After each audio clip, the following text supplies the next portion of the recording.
Bonjour à toutes et à tous. Nous sommes dans une visioconférence d'1 heure organisée par le cabinet de Propulse qui va durer en réalité 30-40 minutes pour vous laisser une vingtaine de minutes à poser des questions. Je vous invite également à scanner le QR code ici présent pour avoir accès directement à nos informations, notre site internet, des informations pratiques utiles pour chacun d'entre vous.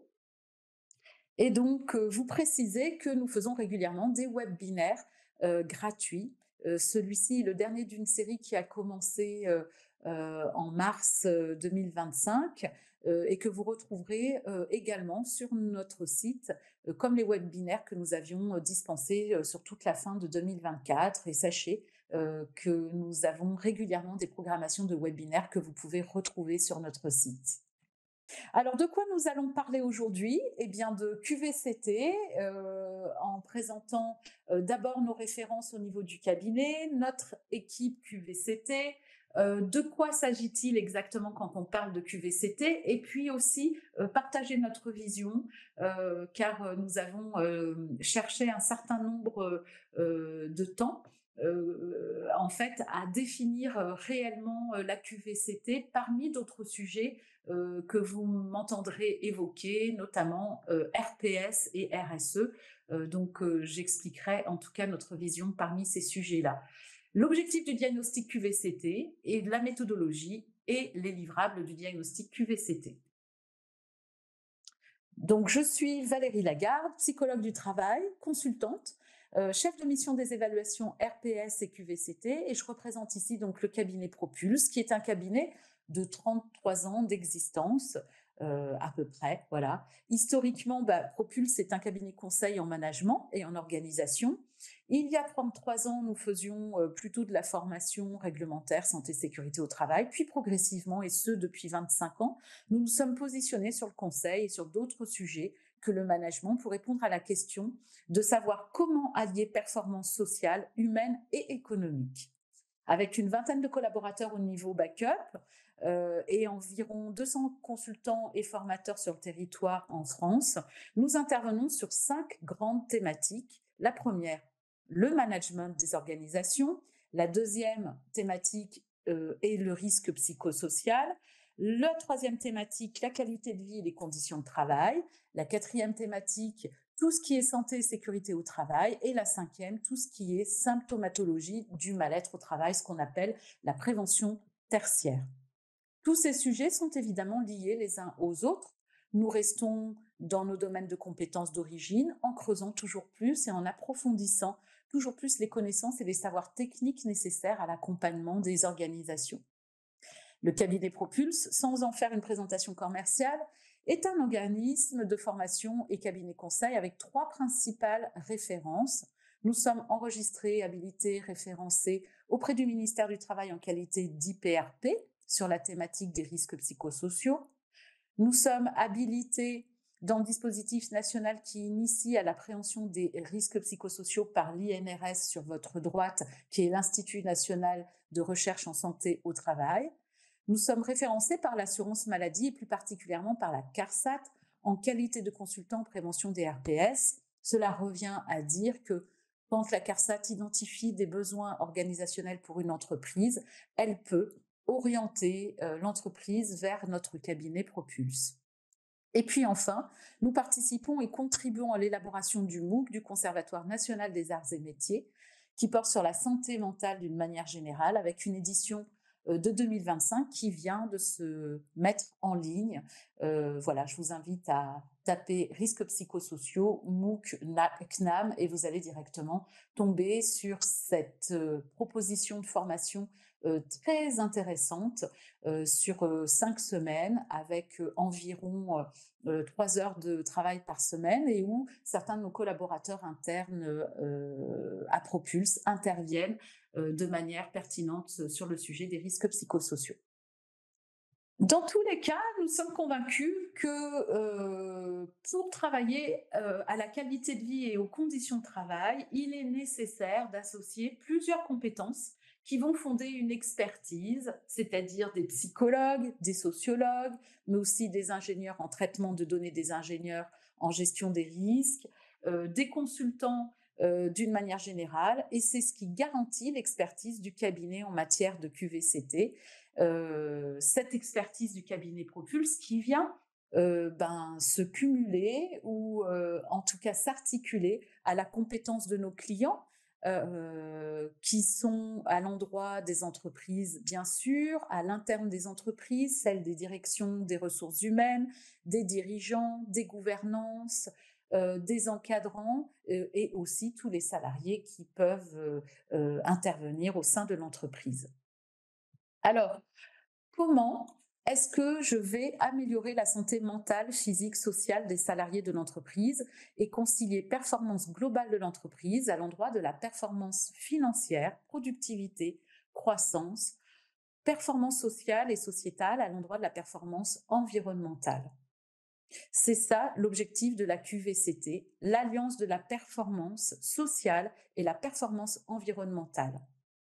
Je ne vais pas développer plus sur ce point, ce dernier étant largement expliqué dans un autre webinaire qui a eu lieu notamment ce matin et qui s'appelle QVCT, de quoi parle-t-on? Et donc ici, nous postulons que la QVCT, c'est d'abord 3 dimensions. Comme vous le voyez ici, exposé par ces 3 pavés de gauche à droite, une ambition commune, mais aussi de la méthode et des sujets à traiter en rapport avec le travail, ces 3 notions que je vais plus expliciter maintenant. À ce stade de la présentation, il est essentiel de comprendre que la qualité de vie et les conditions de travail, QVCT, ne se résument pas à des initiatives isolées comme des espaces de détente ou des avantages sociaux. Ce qui est en jeu ici, c'est une approche systémique organisationnelle qui intègre pleinement les conditions de travail dans la réflexion sur la performance et le bien-être des collaborateurs. Trop souvent, les démarches de qualité de vie au travail ont été perçues comme accessoires, détachées du cœur de l'activité. Or, l'enjeu est bien plus stratégique. Il s'agit de repenser l'organisation du travail elle-même en prenant en compte des éléments comme la charge de travail, l'autonomie ou encore la coopération entre équipes. L'idée clé à retenir ici, c'est que la QVCT n'est pas une simple extension du bien-être au travail, mais une transformation des pratiques qui vise à rendre le travail plus soutenable et plus épanouissant. En ce sens, elle s'inscrit pleinement dans une démarche d'amélioration continue qui bénéficie à la fois aux salariés et à l'entreprise. Pour bien comprendre ce qu'implique une démarche QVCT, il est essentiel de se pencher sur ces 3 dimensions fondamentales: l'ambition commune, la méthode et les sujets à traiter. Tout d'abord, l'ambition commune. Et je vous invite du coup, en même temps que j'expose à l'oral, de vous attacher au bloc qui est complètement à votre gauche. C'est une démarche QVCT efficace quand on assoit la démarche sur une vision commune, partagée entre les différentes parties prenantes de l'entreprise. Il ne s'agit pas seulement d'une initiative portée par la direction ou les RH, mais bien un projet collectif impliquant salariés, managers, représentants du personnel. Cette ambition commune doit être clairement définie pour éviter que la QVCT ne se limite à des actions périphériques au travail, à des aménagements de locaux ou de bureaux ou à des avantages sociaux sans impact réel sur les conditions de travail, sur l'organisation du travail. Et cette ambition doit clairement être définie pour aussi qu'elle ne se limite pas à un périmètre de personnes qui serait spécifiquement dévoué à la cause de la QVCT. Nous le voyons trop souvent des groupuscules ou une partie de certains services comme ceux de la qualité ou de la RH seulement qui initient quelques actions qui ne sont donc pas suffisamment lisibles parce que tous les collaborateurs ne sont pas embarqués. Ensuite, la méthode fait que on se rend compte que la QVCT ne se décrète pas, elle se construit avec une approche rigoureuse et structurée. Cela passe par un diagnostic précis, détaillé de la réalité des terrains en s'appuyant sur des données objectives et sur la parole des collaborateurs. Il est important de combiner des outils quantitatifs, comme des questionnaires avec des approches qualitatives, comme des entretiens ou des groupes de travail. L'objectif, c'est d'identifier les leviers, d'améliorer les actions les plus pertinentes pour l'entreprise et d'assurer un suivi dans le temps afin de mesurer l'efficacité des actions mises en place. Enfin, les sujets à traiter. Contrairement aux démarches QVT, qui se sont parfois focalisées sur des éléments secondaires selon nous, la QVCT remet le travail au centre, je vous en ai parlé tout à l'heure, au centre des préoccupations.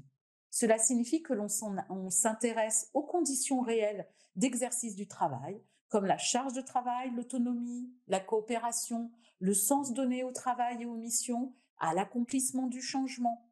Il ne s'agit pas uniquement d'améliorer le bien-être au travail, mais de s'assurer que les conditions dans lesquelles il est réalisé permettent aux collaborateurs de s'épanouir tout en garantissant la performance de l'entreprise. En résumé, la QVCT est une approche globale qui repose sur une ambition partagée, une méthode structurée et un traitement des sujets de fond pour améliorer durablement les conditions de travail et la qualité du travail lui-même. Comment votre entreprise, dans ces 6 composantes intrinsèques que vous voyez affichées ici, est susceptible d'être délétère pour la santé des salariés et d'être délétère pour elle-même? Comment votre entreprise est susceptible d'être protectrice ou d'être vecteur d'amélioration sur la santé mentale, physique, sociale, sociétale de ses salariés et sur la santé de l'entreprise elle-même? En effet, s'il y a une entreprise et pas de salariés, il n'y a pas d'entreprise. Et s'il n'y a pas d'entreprise, il n'y a pas de salariés. À l'inverse, s'il y a des salariés mais pas d'entreprise, il n'y a pas de salariés. Et il n'y a pas de salariés s'il n'y a pas d'entreprise. Vous l'aurez compris, tout est lié. Et donc, il s'agit de travailler ces sujets en équilibre, en impartialité et en trouvant l'équilibre entre l'organisation, le collectif et les individus. Tout cela pour vous dire que si la qualité de vie et les conditions de travail représentées par le petit c QVCT s'est glissé dans l'expression qu'on connaît de qualité de vie au travail depuis 2022, c'est parce que il y a eu trop souvent un regard, un prisme réducteur de la qualité de vie au travail qui se focalisait sur le bien-être et donc des entre guillemets accessoires au bien-être, des plantes, des baby-foot, des tables de ping-pong, alors que le projet est de proposer un regard approfondi et une réflexion approfondie sur ce que génère l'organisation auprès de ses salariés et sur la compétence de l'entreprise. Et donc, on sait de manière très claire aujourd'hui qu'il y a un certain nombre de facteurs, pour ne pas les nommer, il y en a au moins 26 facteurs organisationnels qui vont pouvoir améliorer de manière sensible la performance des salariés, la performance de l'entreprise et protéger la santé de chacun.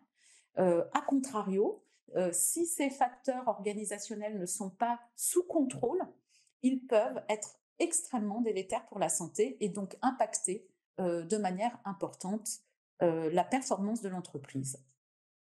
La question que pose la QVCT, c'est comment est-ce que je fais en sorte que mon entreprise soit vecteur d'amélioration de performance globale pour elle-même et d'amélioration de la santé physique, mentale et sociale pour les salariés.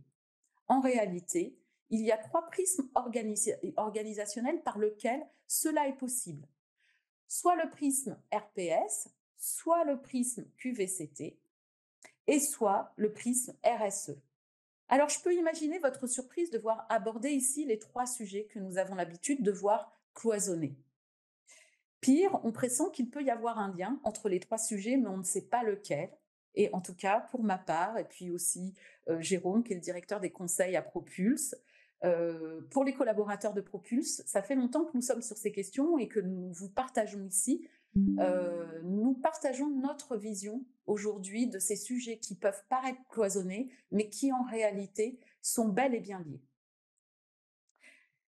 Si d'aucuns vous diront que ces 3 sujets sont différents, nous défendons après plusieurs années de recherche, d'expérience et de constat que les risques psychosociaux comme la QVCT se doivent de tendre vers la performance globale de l'entreprise et à améliorer la santé des salariés. les RPS et la QVCT sont des défis thématiques de la C2SCT, et la QVC est l'un des piliers de la RSE. Alors, par quoi commencer? Nous vous proposons d'initier votre démarche de qualité de vie et des conditions de travail par un diagnostic, c'est-à-dire commencer par un état des lieux. Pour faire cet état des lieux chez Propulse, dans la mesure où notre directeur des conseils, Jérôme Lanfranca, a une expérience opérationnelle depuis longtemps en tant que pompier à Paris, en plus de celle d'ingénieur en santé et sécurité, part du principe et nous aide à partir du principe que, en fait, l'approche doit être scientifique. Alors moi, ça me convient bien en tant que psychologue du travail, parce que nous avons appris depuis longtemps que oui, les relations humaines sont complexes, oui, elles ne peuvent être réduites, il n'en demeure pas moins qu'il est important de mesurer, d'évaluer ce qu'il se passe, parce qu'il y a des choses qui sont tout à fait objectivables, quand bien même, pardon,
démarche de QVCT et ça ne doit pas l'être. Ça ne doit pas être une démarche de mise en conformité, qui peut être une démarche d'évaluation des risques psychosociaux, qui est une obligation employeur. Ça doit être une démarche qui vient mesurer le plaisir qu'on a à améliorer son travail, à donner une vision et un état des lieux de la situation qui peut donner des orientations. Cet état des lieux, en soi, s'il n'est pas suivi de plan d'action, et donc la recommandation en matière de démarche QVCT, c'est bien d'élaborer des plans d'action, ne vaut pas grand-chose. On évalue précisément pour décider ensemble, avec l'ensemble des collaborateurs, des actions qui permettent de réduire en fait les facteurs organisationnels qui impactent la santé des salariés. Alors bien sûr, quand on parle d'actions concrètes, mesurables par des plans d'action et efficientes adaptées aux problématiques spécifiques, on ne parle pas de la ROI uniquement financière, on parle aussi d'un retour global sur l'entreprise. Le diagnostic doit conduire in fine à mettre en place un dispositif de suivi et d'évaluation pour garantir l'efficacité des actions.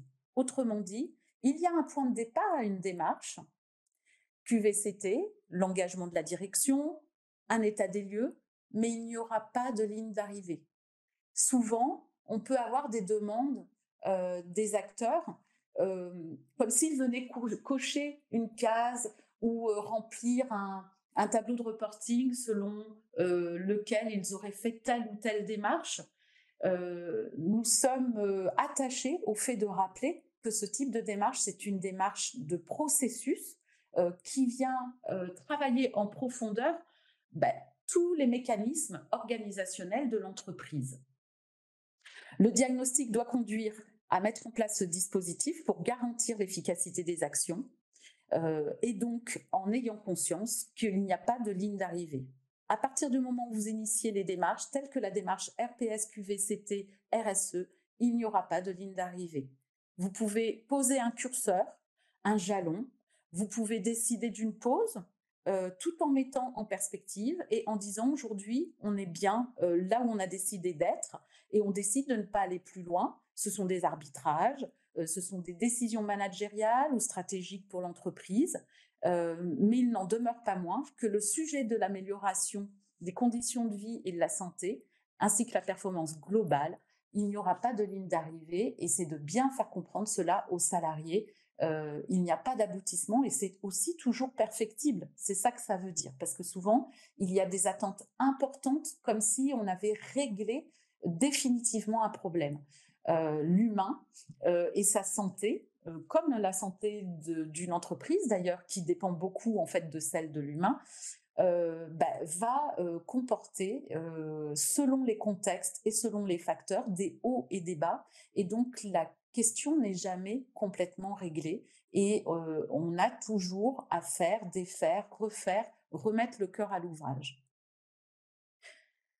Aujourd'hui, il est intégré que la démarche est gérée par la direction et les partenaires sociaux, mais sur cette approche des conditions de vie et des conditions de travail, la démarche doit impliquer et fédérer et faire participer le plus grand nombre. On verra à quel endroit les ou le salarié de l'entreprise sont associés. Le début de la démarche initiale ne doit pas être géré par tous les salariés, bien sûr. À un moment, il faut bien impliquer l'ensemble des acteurs, mais on va regarder d'un point de vue méthodologique comment cela se traduit. Pour cela, je vais vous présenter une vision macro pour aller maintenant un petit peu plus en micro et rentrer dans le détail d'une démarche.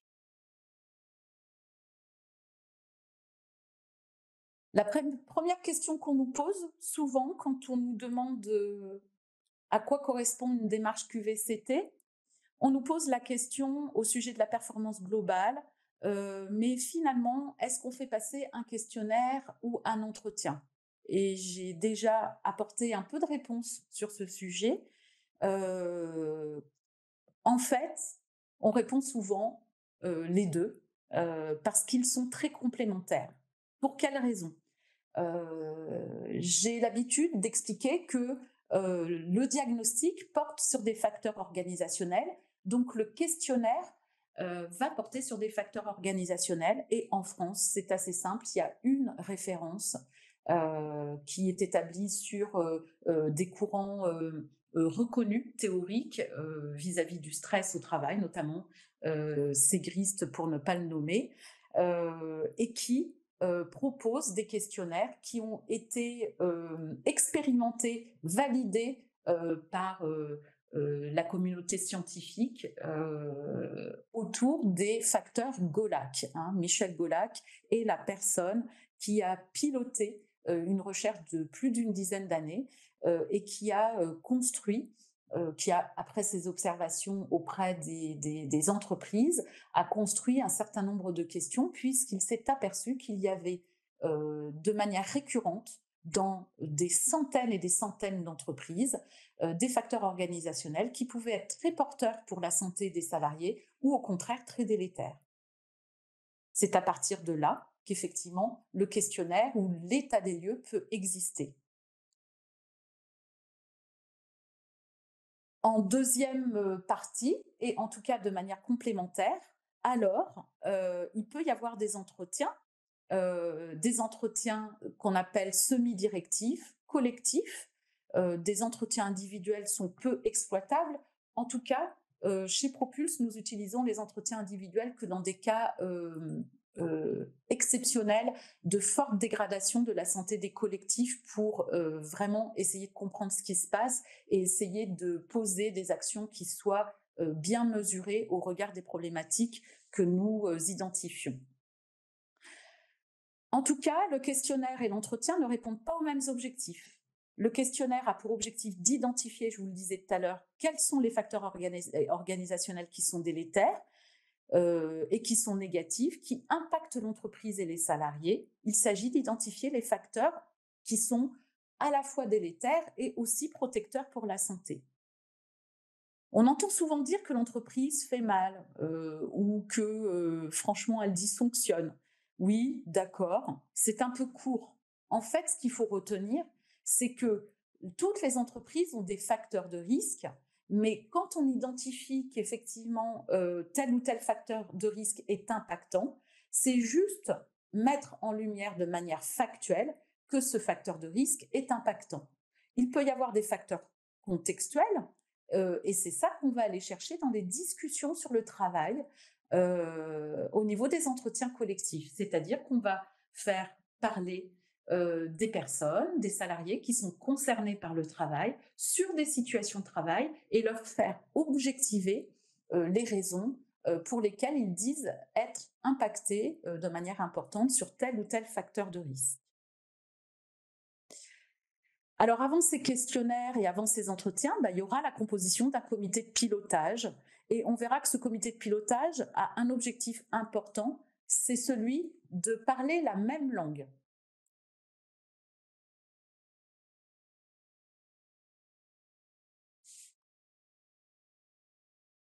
Donc, si le questionnaire nous permet de voir ce qui va bien ou ce qui va mal, avant de construire ce questionnaire, eh bien, il faut rentrer dans l'accompagnement par le groupe projet ou ce qu'on appelle effectivement le comité de pilotage, ça dépend un petit peu des noms que vous donnez, et qui va permettre dans cette première phase, une fois que effectivement l'entreprise a acté qu'elle lançait le démarrage d'accompagnement pour fédérer tout le monde, l'accompagnement du groupe projet va permettre à la fois de transformer les représentations individuelles et collectives de ce qu'est la QVCT, et puis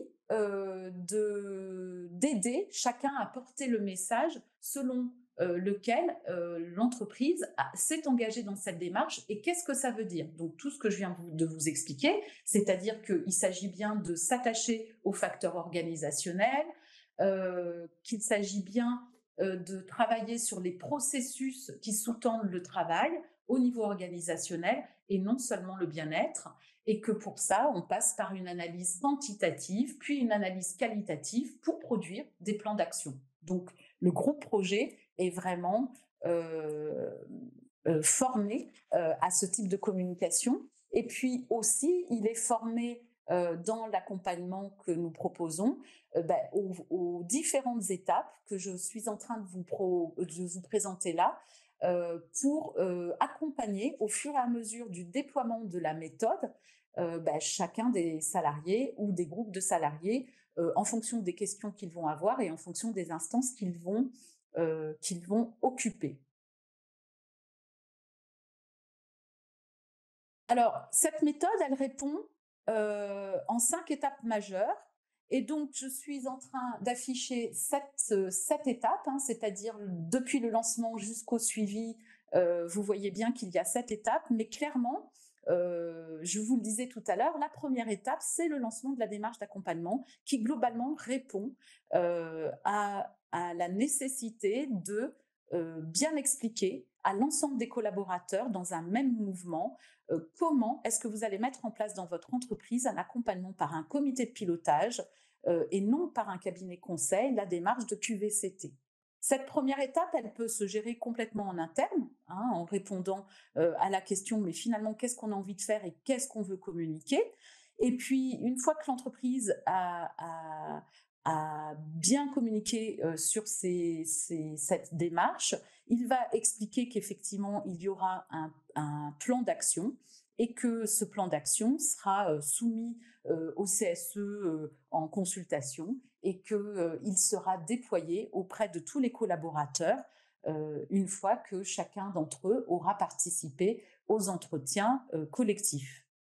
Alors, faut déjà être convaincu d'une chose tout de suite, c'est que les préconisations d'action issues d'un diagnostic QVCT vont se déployer sur 3, 4, 5 ans. Hein.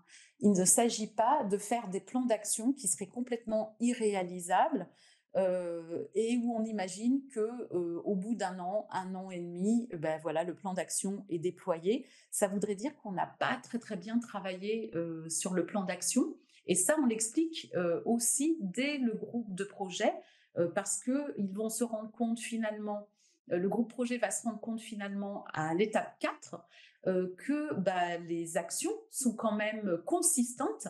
Elles vont à la fois concerner l'entreprise de manière transversale, mais aussi l'ensemble des métiers et aussi les unités de travail, hein. C'est la raison pour laquelle il y a quand même besoin de pilotes par action et d'un suivi de l'avancée de ces actions parce qu'il y a quand même une certaine complexité à l'exercice, c'est-à-dire que vous allez euh, faire un diagnostic qui va vous montrer qu'il y a des facteurs de risque, acte 1, que vous avez des marges d'amélioration sur certaines unités de travail qui sont plus impactées que d'autres, et donc c'est bien celles-ci que vous allez aller rencontrer pour vraiment faire en sorte que au moins les actions prioritaires soient posées pour les collectifs qui se sentiraient les moins bien ou qui seraient les plus impactés. Et puis, dans un deuxième temps, vous allez organiser ces entretiens collectifs avec ces collaborateurs. Donc, on va rencontrer les collaborateurs et donc leur demander de nous parler des situations de travail qui les exposent, à savoir qu'est-ce qui fait que vous êtes exposé à ce facteur de risque. Et c'est là que nous allons objectiver les situations de travail. Comment ça se traduit de manière très très concrète? Imaginons que nous avons un facteur de risque comme la contrainte et le rythme de travail qui apparaît. Eh bien, à ce moment-là, je vais me présenter au groupe en reprécisant le cadre de confidentialité et puis d'impartialité et d'objectivation du travail. Et donc, je vais demander aux collaborateurs d'expliquer pourquoi ils ont dit être toujours ou souvent exposés, puisque si le facteur ressort en premier, c'est ce que ça veut dire sur la cotation du questionnaire. Pourquoi avez-vous été exposé souvent ou toujours à un rythme ou des contraintes de travail difficiles selon vous? Et là, les salariés vont commencer à exposer leur situation de travail. Et donc, on va noter l'objectivation que chacun des groupes de travail aura validée. Et puis, on va faire un travail interne, notamment à aller voir les managers pour savoir s'ils sont alignés avec les réalités de travail qui ont été évoquées. Et puis, quand il y a de l'alignement, eh bien, ensuite, nous demandons à chaque groupe de proposer des actions en lien avec la situation de travail objectivée.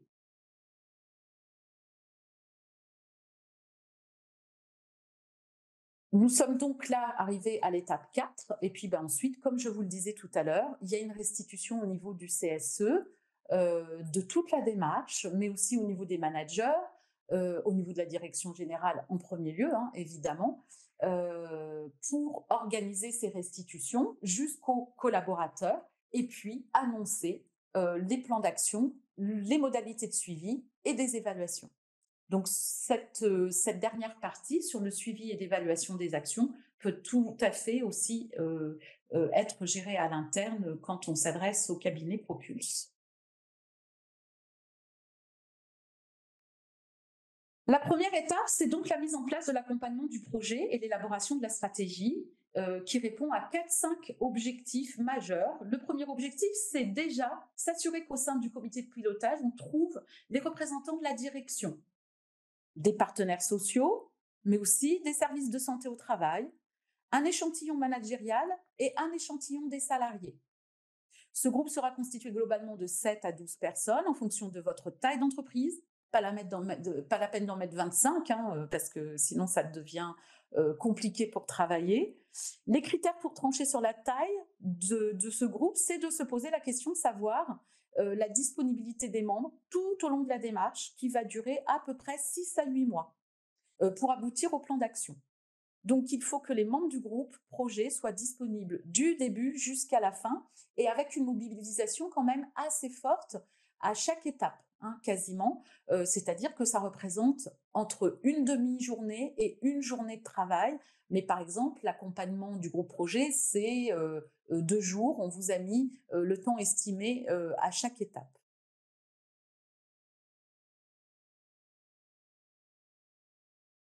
Le deuxième objectif, c'est quand même de s'assurer que nous parlons tous de la même chose, hein, QVCT, RPS, RSE, car même si on dit ici que c'est à peu près des sujets concomitants ou semblables, il est important de caler la communication ensemble et les représentations ensemble.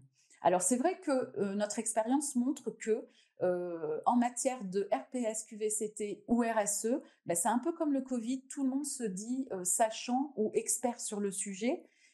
Et donc, il faut déconstruire ces représentations-là dans l'entreprise parce que on se rend compte que chacun met des notions ou des termes différents finalement sous ces appellations qui restent quand même suffisamment vagues pour créer de l'attente qui n'est pas utile de créer à l'interne des entreprises quand ce type de démarche s'initie.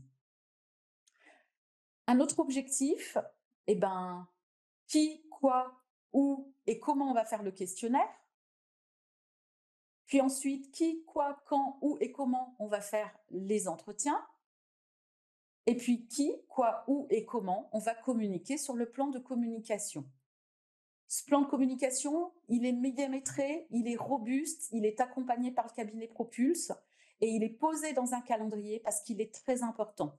Nous visons à peu près 80% de répondants au questionnaire, hein, ce qui est un fait assez rare au niveau national. Pour vous donner une idée, au niveau statistique, tout objet confondu, on est plutôt sur 7-10% de réponses.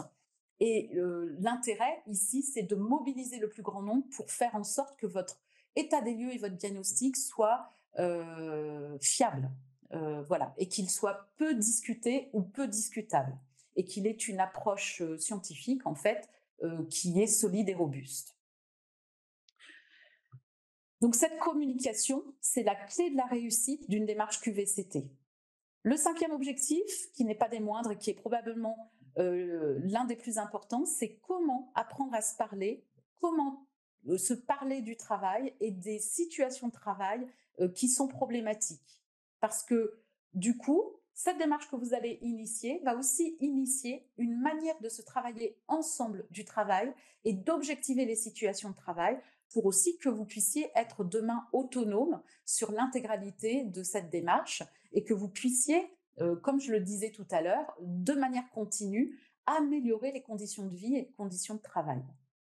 À cette étape, donc, nous pouvons proposer une réelle modélisation de la manière de se parler des situations, avec un réel apprentissage à tous les niveaux et accessible à tous, parce que ce qui est important, c'est de se sentir compétent pour parler des problèmes de travail et légitime pour le faire. Et donc, quand on fait cette mise à plat, souvent, il y a des relations entre managers et collaborateurs qui se redessinent et qui replacent chacun à son niveau sur la responsabilité que nous avons de parler des problèmes de travail pour pouvoir les résoudre ensemble de manière constructive. La meilleure manière de pouvoir se parler de manière constructive, c'est de pouvoir objectiver ces situations de travail et donc de pouvoir avoir un propos autre qu'à l'emporte-pièce qui est très polluant en général dans les entreprises, c'est-à-dire ça va pas, une espèce de plainte lancinante qui fait souvent caisse de résonance avec d'autres frustrations et qui font que personne n'avance. De plus, on va apprendre à résoudre les problèmes. Ça peut paraître basique, mais souvent, on vous pose une question, on vous pose un problème et vous devez vous débrouiller avec le problème. Là, nous mobilisons les acteurs au fait que quand on a une question, on est aussi contributif de la résolution du problème et qu'on fait partie du problème, hein. Donc, ça veut dire aussi là que sur toute la ligne managériale, il y a un moment donné, chacun va prendre conscience que non seulement les managers sont là pour effectivement répondre aux questions des collaborateurs, mais que les collaborateurs ont à aussi contribuer aux solutions, aux problèmes qu'ils posent.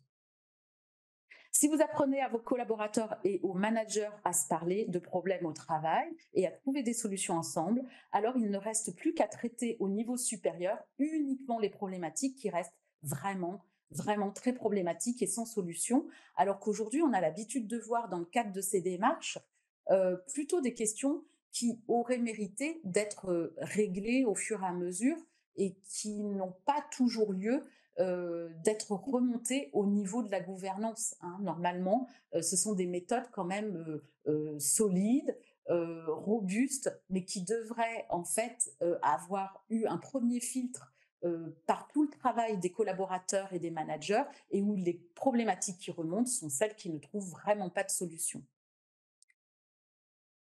Autrement dit, j'ai un problème en tant que salarié. Ce problème, l'entreprise, par la voie managériale, va se poser la question de savoir si le problème est personnel ou professionnel. Si le problème personnel n'est pas le sujet de l'entreprise, on est d'accord sur ce point, il n'en demeure pas moins que le problème personnel impactera sur le professionnel. Alors, c'est la raison pour laquelle la question doit être traitée et se poser au sein même de l'entreprise et traitée avec tout le processus qu'on vient de décrire au niveau des processus organisationnels. Par des espaces de discussion, avec cette première étape, il est important de se poser la question comment est-ce qu'on harmonise et homogénéise les pratiques managériales sur l'identification d'un problème en lien avec le travail. Et on va se rendre compte de deux choses sur le sujet, deux écarts majeurs. Premièrement, les managers ne savent pas ou peuvent faire en termes de savoir-faire ou savoir-être pour répondre aux questions de manière constructive et mettre à contribution les collaborateurs. C'est bien la responsabilité de l'entreprise que de faire en sorte que le manager sache adapter le cadre en fonction des contextes humains, mais c'est aussi au manager, par ce type de démarche, à apprendre à mobiliser toute la synergie des collaborateurs pour répondre aux questions de l'entreprise et au dysfonctionnement de l'entreprise. Deuxièmement, à l'endroit des plus hauts dirigeants, la pratique et cette vision n'est pas harmonisée et elle n'est pas, si j'ose dire, dans le ventre, dans le cœur des dirigeants, qui permettent de dire que les dirigeants, les encadrants, depuis les leaders jusqu'au COMEX, en passant par des cadres intermédiaires, tout le monde n'est pas aligné sur la vision de la qualité de vie et des conditions de travail. Or, eh bien, cette première étape est indispensable. C'est donc pour ça que cette première étape, dans notre méthode, procède à un travail d'acculturation aux enjeux de la QVCT, mais surtout comment, au-delà de comprendre ce que c'est, ce que ça implique dans l'incarnation managériale auprès du top management, du comité de direction, du comité exécutif, pour dire qu'il faut que ça se déploie comme nous l'avons expliqué et de manière à ce que ça ruisselle à tous les niveaux de l'entreprise et que ça puisse permettre de déployer des pratiques harmonisées. L'étape suivante, c'est l'étape de l'analyse quantitative par l'analyse qualitative, c'est-à-dire qu'on a mesuré, le niveau de bien-être, on a mesuré l'exposition, et donc on va venir rencontrer, comme je vous l'ai expliqué tout à l'heure, les collaborateurs qui sont les plus impactés par tel ou tel facteur de risque. Et là, pour comprendre comment on aboutit à la définition de plan d'action, il s'agit de bien se représenter que nous venons voir les collaborateurs d'une part, et auquel cas je vais essayer avec mon petit stylet de vous montrer, hop, on va aller voir les collaborateurs par service, par métier. Et donc, comme je vous l'expliquais tout à l'heure, on va expliquer comment vous êtes exposé à tel facteur QVCT, comment vous expliquez que vous êtes exposé à ce facteur. Et donc, une fois que les personnes auront été soutenues pour objectiver leurs conditions de travail, c'est-à-dire qu'ils vont commencer à dire, ben voilà, j'ai beaucoup de travail, moi je suis débordée, hein, voilà, c'est un peu comme ça que ça se manifeste. Et donc, notre travail à nous, il va être de sortir la matière de cette expression, de dire, d'accord, vous dites que vous êtes débordé, de quoi s'agit-il exactement? Donc les personnes vont commencer à nous parler d'une charge standard qui dépasse. Parfois, c'est pas la charge standard qui dépasse, c'est pas le nombre de dossiers ou le nombre de clients, mais en fait, c'est la complexité. Donc, mine de rien, c'est pas la même chose hein, d'avoir de la charge parce qu'il y a de la complexification ou s'il y a un nombre de dossiers ou de clients plus conséquents. Et donc, à creuser le pourquoi du pourquoi dans un temps relativement long, nous allons finir par identifier ce qu'on appelle la cause racine de cette exposition et ça va aider à ce que les acteurs identifient des pistes d'amélioration. Parce que, évidemment, reprenons cet exemple de la charge au travail, si effectivement ça s'explique par la complexité, eh bien, peut-être que les collaborateurs vont proposer des instances de réunions de travail qui permettent de réfléchir en collectif à cette complexité pour pouvoir y répondre, hein. C'est un exemple, mais voilà. Et donc, une fois qu'on a rencontré les collaborateurs, eh bien, nous allons voir, donc les collaborateurs le savent, leur manager, leur N+1, pour s'assurer, en tout cas pour partager les propos qui ont été tenus par les collaborateurs, avec le niveau de confidentialité qu'ils auront voulu y mettre, hein, puisqu'ils valident tout, ils voient le document qui est transmis directement au manager, et donc on leur demande s'ils sont alignés ou pas. S'ils le sont, eh bien, écoutez, il n'y a pas de débat, ça veut dire que l'entreprise doit acter cette réalité de travail et les actions qui ont été proposées.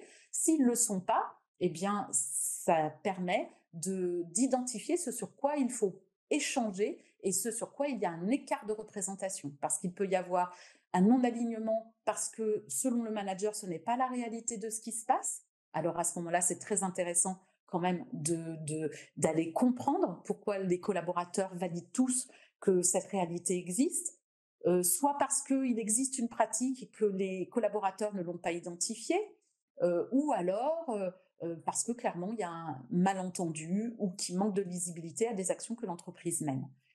Nous faisons la même chose de manière systématique avec les managers. Euh, alors, plusieurs niveaux de managers de proximité, les leaders, les managers intermédiaires, jusqu'à le top management, pour aussi travailler à l'alignement avec les N+1 de chacun de ces niveaux.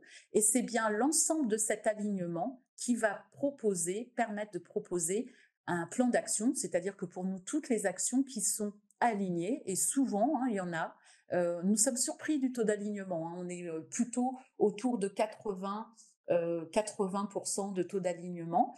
Quand on est à moins de 50%, ça veut dire qu'il y a un vrai décrochage entre la réalité de terrain et en fait la stratégie de l'entreprise. Donc ça donne des clés de lecture aussi de ce qui se passe dans votre entreprise et du coup des propositions d'action qui sont tout à fait efficientes.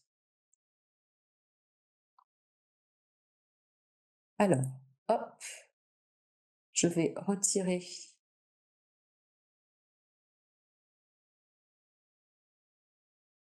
Ah, eh bien, je n'arrive plus. Nous finissons donc cette présentation ambitieuse en 45 minutes de ce qu'est un diagnostic QVCT, la méthodologie QVCT, par vous montrer quelques exemples de livrables, en sachant que au cabinet Propulse, on aime bien quand même donner, je vous le disais tout à l'heure, des données quantitatives qui accompagnent le qualitatif. Et donc voilà, vous voyez ici tout simplement déjà par exemple le taux de participants, le taux de réponse, hein, donc vous voyez là par exemple c'était une entreprise où on était à 72% de taux de réponse. On explique sur quoi on a évalué au niveau du questionnaire et puis on a un test qui permet de situer le score de bien-être, qui est une note sur 100, qui fait que ça vous donne la fréquence et la gravité d'impact du facteur organisationnel. Et donc, la slide qui résume ici l'ensemble de cette analyse, ça veut dire qu'ici, vous avez un, un chiffre qui est en fait le score moyen au niveau national de tous les actifs français, qui est le score de bien-être actuel. Et donc, ça veut dire que, par exemple, dans les unités de travail de cette entreprise, eh bien, toutes celles-ci sont en dessous de la moyenne nationale et que, du coup, ça demande une attention particulière. Et évidemment, nous avons des chiffres standards qui montrent que, à la moyenne en dessous de 45, en fait, on est dans des préoccupations collectives et individuelles importantes et qu'il y a des actions spécifiques à mener. Ça, c'est pour, en tout cas, la fréquence et la gravité de l'impact. Et puis, vous avez ici les facteurs de risque, ceux qui sont protecteurs et ceux qui sont délétères, qui permettent aussi d'avoir des clés de lecture pour l'entreprise qui sont tout à fait importants. Et c'est avec ça qu'on va vers les collectifs et où on leur demande mais qu'est-ce qui fait que vous êtes impacté par exemple par le manque d'adéquation entre les objectifs et les ressources puisque c'est un objectif organisationnel tout à fait officiel. Voilà, nous en avons fini de la présentation, globale, et donc je vais laisser maintenant, le temps à des questions, pour peut-être clarifier le propos que j'ai eu et dont j'ai bien conscience qu'il est bien dense, en 45 minutes. Voilà, en espérant être clarifiante, quand je vais répondre aux questions. Laetitia, est-ce qu'il y a des questions?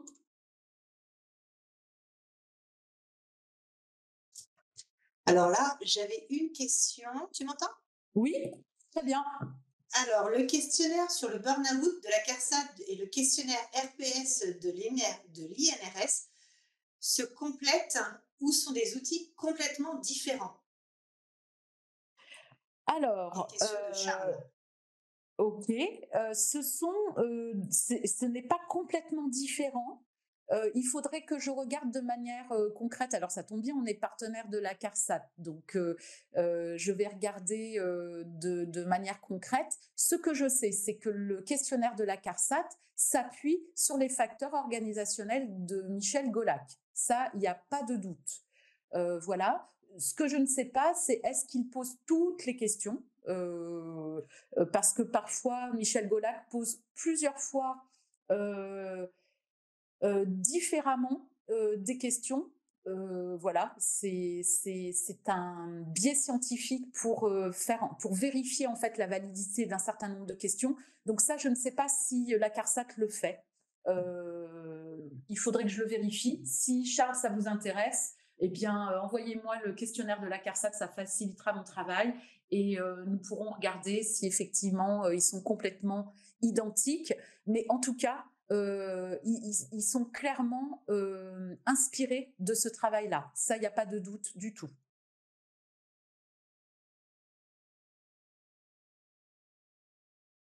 Est-ce que Charles, ça répond à votre question?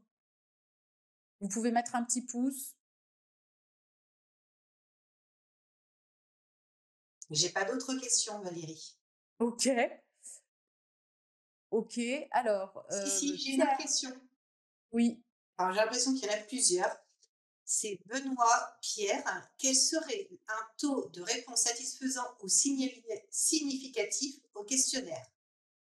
Et j'aurai une deuxième question après. Peut-il être complété par un questionnaire de type baromètre social plus large sur la thématique de la QVCT, comme l'égalité professionnelle, la gestion des compétences et des carrières, le dialogue social, et ainsi de suite. Oui, merci. Alors, le taux de réponse significatif, franchement, il faut, dépasser le 50 dans une entreprise, pour que vous puissiez avoir des discussions, solides. Voilà. Sinon vous allez avoir, des partenaires sociaux qui vont toujours discuter de la fiabilité et de la représentativité, de ce qui a été dit, hein, voilà. Pour ce qui est euh, des questions complémentaires qui pourraient soutenir les questions de Michel Golac. Oui, je souscris. C'est aussi ce que nous faisons, c'est-à-dire que nous avons effectivement des questions un petit peu plus précises sur l'égalité professionnelle notamment. C'est des questions où vous pouvez vous inspirer d'autres travaux théoriques, mais c'est tout à fait pertinent de le faire. Ceux d'un baromètre social, pourquoi pas? C'est quoi la différence entre un baromètre social et un diagnostic QVCT? Eh ben, un baromètre social va vous donner la météo, voilà, du jour. Euh, c'est tout. Un diagnostic QVCT va vous indiquer sur quel facteur de risque travailler de manière prioritaire. Et c'est très important d'avoir cette différence-là en tête. Donc, pourquoi pas compléter le questionnaire de Michel Golac avec un questionnaire d'un baromètre social, si effectivement vous trouvez que les questions sur l'égalité et d'autres questions, l'évolution professionnelle notamment, ne sont pas abordées par Michel Golac. C'est très pertinent de le faire. Mais par contre, si vous n'allez pas jusqu'au plan d'action, vous n'avez pas fait de diagnostic QVCT. Vous avez lancé un baromètre social et vous avez mesuré où est-ce qu'en est la qualité de vie, les conditions de travail de votre entreprise. C'est tout, hein. Bien. Pour rappel, ce webinaire est enregistré et donc il est accessible sur notre site internet. Voilà. Nous vous rappelons aussi que nous faisons régulièrement des webinaires qui sont tous programmés sur le site internet. Et donc, nous vous remercions en tout cas de votre intérêt, de votre disponibilité, et puis aussi des questions que vous posez, parce que c'est toujours des questions qui nous font aussi avancer. Donc, merci beaucoup d'avancer ensemble sur la qualité de vie et les conditions de travail et sur la santé des salariés. Merci infiniment en tout cas de votre attention et de vos retours. Et puis peut-être à une prochaine fois. Bonne fin de journée à vous. Au revoir.